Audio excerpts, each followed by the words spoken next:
losing a loved one is a terrible experience. Many of us have been through that. Losing a loved one, particularly a husband or wife, brings about great grieving. However, those who have been through it know that life goes on for the one remaining. And as life goes on, often what happens is that a husband or wife whose spouse has passed away will meet someone else. That's natural. That's the path of life. And so often people think about what's going to happen, not only when I pass away, what do I want to happen with my will, with my estate planning, but people think about what do I want to happen when my spouse passes away. For example, I have children that I want to look after, but I want to leave my entire estate to my spouse when I die.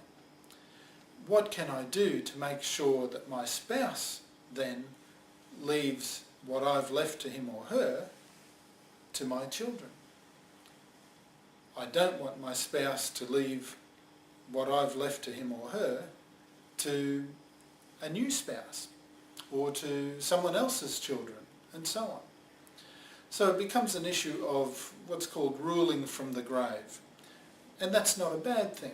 We accumulate our assets during our lifetime, and we want to have some say in how they are used and dealt with after we pass away.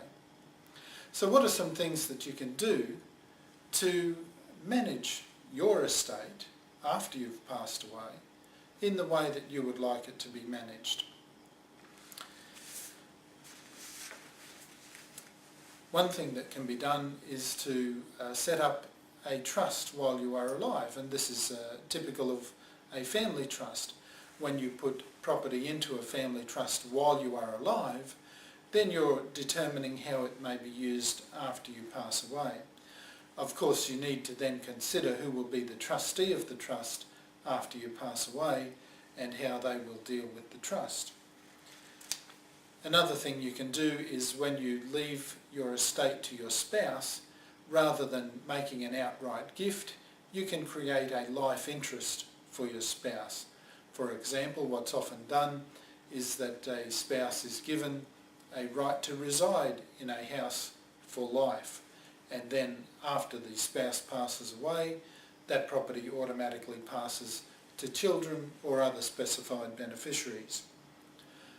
Alternatively, you can set up a trust in your will, a testamentary trust, which may be a testamentary discretionary trust, especially one with an independent trustee whose job is to look after your spouse but also to look after subsequent beneficiaries. Another common tool in this area of estate planning is the mutual will. A mutual will is more than just a will that is the same as your spouse's will. That's what I would call a mirror will.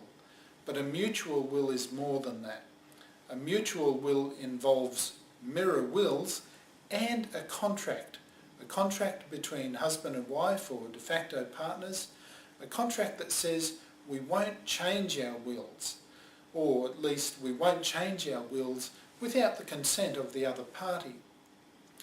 Now that type of agreement can mean that your will is going to be put into effect not only after you pass away, but after your spouse passes away after you as well. There are a number of loopholes that need to be considered and closed up if you're going to consider making mutual wills. One of those potential loopholes is that if you give property to your spouse under your will and your spouse has made an agreement with you that they will leave their will in a particular way, well, what's to stop them from disposing of the property while they're alive so it won't pass under their will at all? So that needs to be covered in the agreement for mutual wills as well. And of course people don't always stick to their agreements. You can have an agreement for mutual wills, you can have an agreement that property won't be disposed of after you pass away, but there also needs to be some consideration given to the fact that people don't always do what they're supposed to do. People don't always stick to their agreements.